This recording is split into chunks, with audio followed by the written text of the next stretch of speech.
मेडी David एक Israeli औरत थी। उसके घर खुशी आने वाली थी। मेडी को रोज सुबह एक इदारे में जाना पड़ता जहां उसे 3 घंटे तक रियाजी की मशकें हल करवाई जाती थी ताकि बच्चा ज़हीन पैदा हो। उसके बाद वो घर आकर मछली, बादाम, दूध, खजूर, बीफ, दालें और दीगर फल वगैरह खाती। दिन में कम से कम 2 घंटे सुकून हासिल करने के लिए मौसीकी सुनती। सरकारी तौर पर उसको वजीफा दिया जा रहा था ताकि वो एक सेहतमंद यहूदी को पैदा कर सके। उसके शोहर का रवैया भी निहायत मस्बत था क्योंकि वो चाहते थे कि एक ऐसा बच्चा पैदा हो जो नोबेल प्राइज हासिल करे। 80% यहूदी हमेशा से ही नोबेल प्राइज हासिल करते आए हैं। 17 जनवरी 1990 को आखिरकार मेडी के यहाँ 8 पाउंड का जोसेफ पैदा हुआ। उसकी माँ भी बहुत सेहतमंद थी और बच्चे को बेहतरीन इब्तदाई ग़िज़ाएं दे रही थी। 3 साल की उम्र में उसे निशानाबाजी, तीर अंदाजी और दौड़ की मशकें शुरू करवा दी गयी ताकि यकसुई और फैसला साजी का उनसर पैदा हो। जोसेफ को बहुत इखलाक और तहजीब भी सिखाया जाता।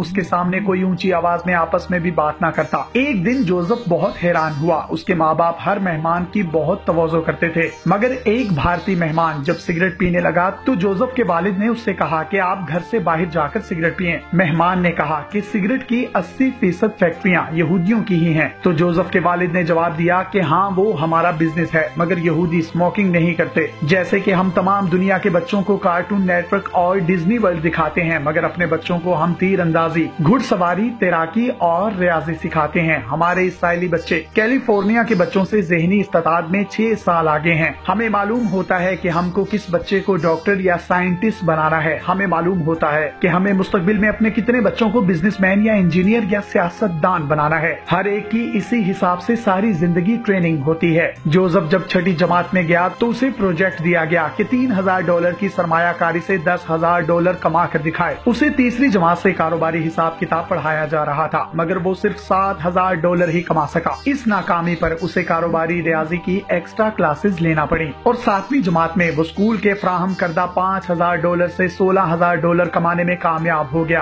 अब वो एक पक्का यहूदी बन चुका था। अब वो जो चाहे मजमून अपने हाई स्कूल के लिए मुंतखब करता मगर सिर्फ साइंसी मज़ामीन की इजाजत थी और जोसेफ ने न्यूक्लियर फिजिक्स का इंतखाब किया। ये वो साल था जब जोसेफ ने जिंदगी में पहली बार चिप्स, पेप्सी और चॉकलेट चखे क्योंकि सारी कचरा खुराक यहूदी बच्चों को मना होती है। जोसेफ का भी ये पहला तजुर्बा आखिरी तजुर्बा रहा और उसको माँ बाप से बहुत डांट पड़ी। अब वो फिर से जेब में खजूर और बादाम रखता है जो टॉफियों और फजूल की चीजों से बदरजा बेहतर हैं। जब जोसेफ तालीम से फारिग हुआ तो उसके वालिद ने उसे न्यूयॉर्क के एक इदारे में भेजा। सदियों के सूदखोर यहूदी इस इदारे में यहूदी बच्चों को बिला सूद कर्जे फराहम करते थे ताकि यहूदी बच्चे अपने हुनर और तालीम के मुताबिक कारोबार का आगाज करें, ना कि नौकरियां ढूंढते फिरें। पढ़ाई तक ये सोच कर ना करें कि नौकरी मिल जाए बल्कि अपनी तख्लीकी सलाहियतों को इस्तेमाल करते हुए कोई नया कारोबार करें। जोसेफ को अपनी तलब के मुताबिक कर्जा मिल गया। उसने इसराइल में एक लेबोरेटरी खोली जहां उसके सब साइंसदान दोस्त भी उसके साथ मिल गए। उसके बाद जदीद टेक्नोलॉजी से उन लोगों ने वो हथियार बनाए कि दुनिया का हर मुल्क इसराइल से डरने लगा। मोहतरम नाजरीन, इसराइली दुनिया पर क्यों हुकूमत कर रहे हैं और मुसलमान क्यों जवाल का शिकार हैं? एक इसराइली बच्चा पैदा होने से पहले ही तरबियत पाना शुरू कर देता है। यहूदी एक बाकायदा मंसूबा बंदी के साथ चल रहे हैं और वो अपनी नस्लों की ऐसी ठोस तरबियत करते हैं कि हर आने वाली नस्ल पिछली नस्ल का एजेंडा लेकर आगे बढ़ती है। किसी नस्ल पर भी उनकी हिकमत अमली में खला नहीं पैदा होने पाता। कोई बच्चा अपने आबाओ अजदाद की हिकमत अमली से इख्तलाफ नहीं करता और यहूदियों के मंसूबे सदियों तक बगैर किसी मुश्किल के जारी रहते हैं। यहूदियों की एक और खूबी जो उनकी तरक्की की जमानत है वो ये है कि वो एक दूसरे का रास्ता नहीं काटते बल्कि एक यहूदी दूसरे यहूदी की मदद करता है। सारी दुनिया को उन्होंने सूद दर सूद के चक्कर में फंसाया हुआ है मगर एक यहूदी जब दूसरे यहूदी को कर्ज देता है तो एक पैसे का भी सूद नहीं लेता, चाहे कितने अरसे में रकम की वापसी हो। यहूदी खानदान जो इसराइल में बसते हैं उनमें तलाक की शरह सिर्फ 3% है, वो भी सिर्फ शोबिस वगैरह से वाबस्ता लोगों में। आम यहूदी खानदानों में तलाक मुमकिन ही नहीं। वो जानते हैं कि एक मजबूत कौम के लिए सबसे पहले मजबूत खानदान जरूरी है ताकि बच्चों की तरबियत उम्दा अंदाज में हो। यही वो लोग हैं जो दुनिया भर को ड्रामों और फिल्मों के जरिए तलाक की तरबियत दे रहे हैं। मर्दों की तफरीह के इतने जराए पैदा कर दिए गए हैं कि उनको घरों में दिलचस्पी महसूस ही नहीं होती बल्कि वो खानदान को एक बोझ समझने लगे हैं जो कि उनकी आजादी और तफरीह की राह में रुकावट है। और फिर आखिरकार बच्चों की जन्नत उजड़ जाती है। ये बच्चे किसी चच्चा मामू के घर ये सुनते हुए जिंदगी गुजार देते हैं, बुरे बाप की बुरी औलाद, और कुछ बन नहीं पाते। यहूदी अपने बच्चों को अपनी तमाम मजहबी कुतुब और मजहबी रसूमात अदा करवाते हैं। अगर उनका अकीदा अकीदा हजरत ईसा अलैहिस्सलाम के दौर में था कि वो आएंगे तो दुनिया में यहूदियों की हुकूमत कायम होगी, तो आज भी वो न सिर्फ एक मसीह का इंतजार कर रहे हैं बल्कि उनका बच्चा बच्चा दजाल मसीह की आमद का मैदान तैयार कर रहा है। शाम की तबाही भी दजाल की आमद की निशानी है जिसे वो दिल लगाकर पूरा कर रहे हैं। वो समझते हैं कि तुर्की, मिस्र, मदीना, इराक और तमाम अरब ममालिक ग्रेटर इसराइल का वो नक्शा है जिनकी फतह के बाद ही दजाल आ सकेगा और तमाम दुनिया को यहूदियों की जागीर बना देगा। वैसे सच्ची बात तो ये है कि यहूदी इतने मुत्तहिद और ज़हीन हैं कि अब भी तमाम दुनिया पर बिलावास्ता उन्हीं का कब्जा है। वो जो चाहते हैं वही होता है और अरब हुक्मरान खुदा को खुश करने से ज्यादा यहूदियों को खुश करने की फिक्र में रहते हैं। नबी करीम सल्लल्लाहु अलैहि वसल्लम की उम्मत को वो जिस कदर नुकसान पहुंचा रहे हैं वो नाकाबिले बर्दाश्त है। ताहम ये बात सही है कि हम अपने रब के अहकामात पर अमल करें तो उनकी साजिशें कुछ नहीं कर सकती और अपने